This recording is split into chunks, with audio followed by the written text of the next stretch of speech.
อัปเดตสถานการณ์ตอนนี้กับเวลา4:24 นาทีเนาะหัดยัง หัดยังหัดยังได้ไปเข้าห้องน้ำทายเบาได้กะสิได้เมื่อเลยเพื่อนว่าสบายดีทุกคนพบเจอกับสลาวสวงเศร้าๆเนาะมื้อนี้กะเป็นเศร้าของวันที่1 กรกฎาคม 2569เนาะมื้อนี้สลาวกะจะไปฝากท้องเนาะทุกคนปกติกะหมอนัดเมื่อวานวันที่30แต่ว่าสลาวมาบ่ทัน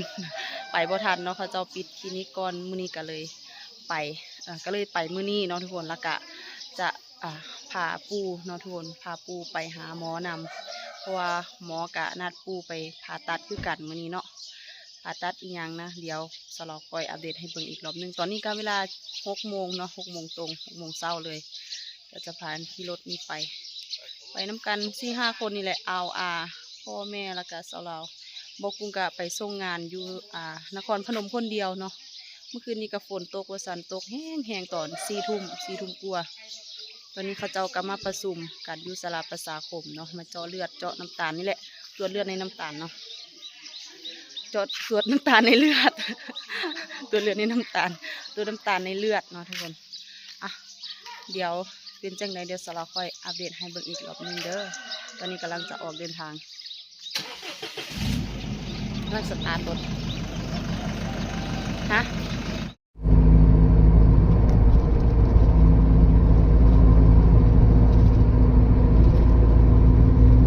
โรงเรียนมัน2 วันทุกคนตอนนี้ก็เดินทางมาฮอดโรงหมอแล้วเป็นที่เรียบร้อยเนาะกำลังลงมาส่งปูมาหาหมอก่อน เนาะมาเรียนเอกสารนั่นนี่ก่อนเดี๋ยวจักน้อย1:30 2 โมงพลสลอจังจะไปฝากทองเพราะว่าส่วโมยใหญ่เพื่อนสิมากะ2 โมงเนาะบ่ต้องไปเอาคิวดอกทุกคน มายังคือบ่ไปโรงเรียนเป็นใครให้หมอฉีดยาฝนตกหากระเซาตัวนี้มาหาหมอที่สว่างอำเภอสว่างแดนดินเนาะไปกันต่อไปต่อ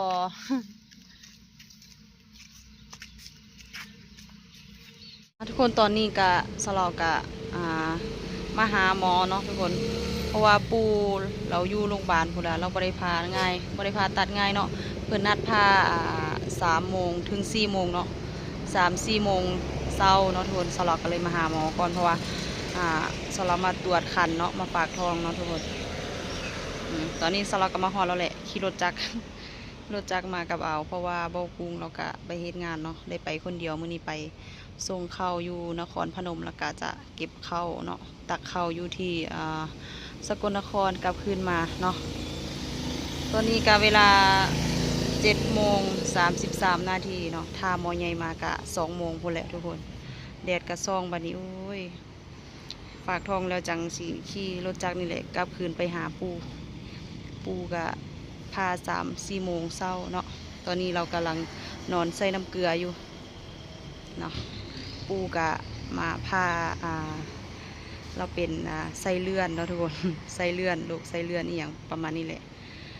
ก็เลยสิได้พาหมอนัดพาเนาะ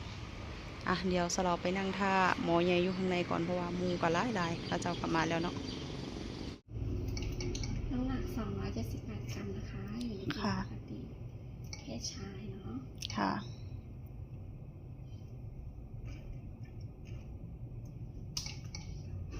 ไข่จูตรงนี้นะคะค่ะ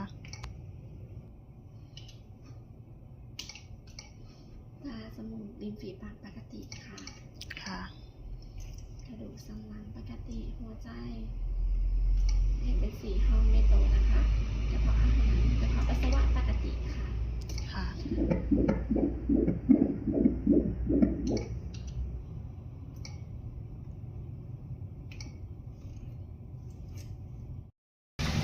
ทุกคนตอนนี้กะตรวจคันแล้วเนาะน้องปกติสมบูรณ์นี้ทุกอย่างทุกคนแล้วก็ฉีดวัคซีนเข็ม 1เนาะอันนี้เป็นเข็มที่2แล้วก็หมอนัดอีกเทื่อนึงวันที่5 เดือนหน้าเนาะทุกคนวันที่5 สิงหาเนาะวันที่5 สิงหาจังสิมาอีกรอบนึงทุกคนตอนนี้ก็กำลัง นั่งท่าสิมาฮับปูกากำลังสินั่งท่าเข้าห้องผ่าเนาะเข้าห้องผ่าตัดเดี๋ยวพอดีเลยแหละออกจากนี้ไปหาปูกะพอดีเราก็สิได้เข้าห้องผ่าพอดีเนาะโอเคตอนนี้ก็เวลา3:22 นาทีเนาะท่าอยู่นี่แหละทุกคนเดือดกระฮอนทุกคนขับรถมาฮอดโรงพยาบาลแล้วถอยรถเขาแบบนี้เอารถเขาไปรถหะกันว่าไม่นรถหะดอกถอยไปตามรถเพื่อน เป็นหอยขีด โอ้ยเขาตั้งว่าเลิกสีจนทะลอกหมดตาแตกนะ ว่าเลยถึงไปแล้วลงถอยรถต่ำรถเพิ่น อืม รถจอดไว้ นี่ ไปรถ ฮัลโหล ต่ำรถเพิ่นบัดรถเพิ่นมันเป็นเล็กรถเพิ่นว่าเป็นยางเป็น เป็นเบิ่งรถเพื่อนคันนี้ ซอยไปเป็นต้นหลังเพิ่นมุนเลยเป็นใต้ตากระแตก การซุนนี่คันนี้ โอ้ย นี่ล่ะนั่นแตกเลยล่ะหลักฐานนี่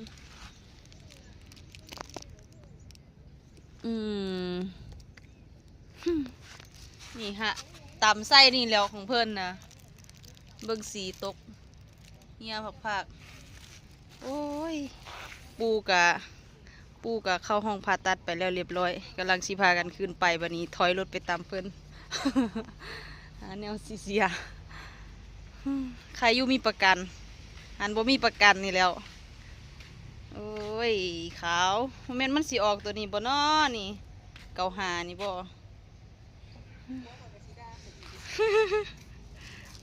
ตัวนี้ก็เวลา4:11 นาทีแม่นเล็กเพิ่นแล้วคันบ่มีเล็กหันของเพิ่นก็สิแตกคือกันเด้เอาจังใดค่อยว่ากันเดียวค่อยอัปเดตให้เบิ่งอีกรอบหนึงอุตส่าห์ซื้อแนวกินซื้อหันนี่สิขึ้นไปให้ย่ากับปู่กินวันนี้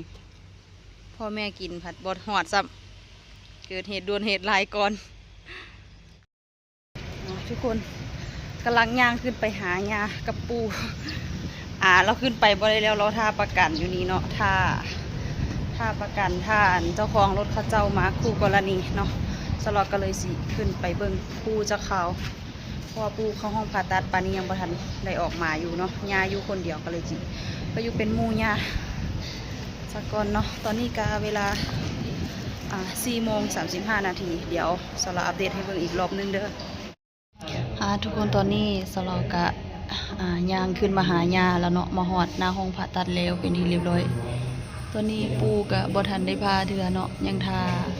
หมอทาอีหยังของเพิ่นนั่นแหละเพราะว่าหลายซื้อยังบ่ขึ้นว่าผ่าตัดแล้วเนาะเฮาก็ย่างไปเบิ่งในหน้าจอหน่อยก็ซื้อเพิ่นยังอยู่ในซื้อของผู้ป่วยที่ยังบ่ทันได้ผ่าตัดเนาะแล้วก็ท่าต่อไป ตอนนี้ก็เวลา 11:06 นาทีแล้วบ่ทันได้พาเนาะรอต่อไปกับย่า2 คนส่วนอาก็อยู่ทางล่างทาเคลียร์กับคู่กรณีเนาะเรื่องรถถอยตามดากรถเพื่อนตอนนี้ประกันน่าจะมาแล้วมั้งเนาะเป็นจังใดเดียวสลอค่อยอัปเดตให้เบิ่งอีกรอบนึงเด้อกำลังป้อนกัน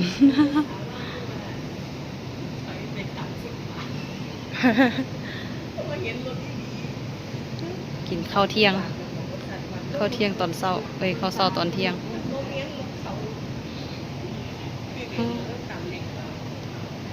นั่งกินบ่ได้นอนกินข้าวต้มเซเว่น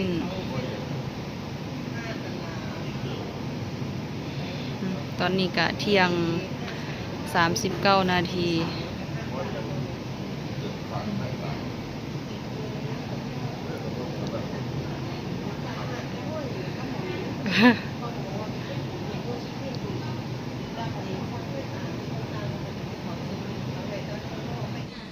อัปเดตสถานการณ์ตอนนี้ก็เวลา4:24 นาทีเนาะหัดย่าง ได้ไปเข้าห้องน้ำทายเบาได้กะสิได้เมื่อเลยเพิ่นว่าเพิ่นก็สิให้เมื่อเลย ตอนนี้ก็กำลังสิย่างก้าวแรกทุกคนกำลังลงลิฟต์ ยาบ่ยอมเข้าลิฟต์นะ ยายาลิฟต์ กลับบ้านก็จึงซอยจุ โอ้ไปพอดีย่างหัดย่างจน10 รอบแล้วไปทุกคนโอ้สัวสิได้เมื่อกะ5 โมงแล้วตอนนี้5 โมง 10 นาทีเนาะจนหน้าซีดเบิด มาย่างพอลงรถหมดละประมาณ500 เมตรไปทุกคนเมื่อบ้านเฮาทุกคนตอนนี้กะเมื่อฮอดบ้านหนองหลวงเนาะกำลังสิหาซื้อแนวกินแรงเนาะตอนนี้ก็เวลา5 โมง39 นาทีเนาะเดี๋ยวคลิปนี้สำหรับขอตัวลาทุกคนไปก่อนเด้อเอาไว้พบเจอกันในคลิปหน้าสบายดี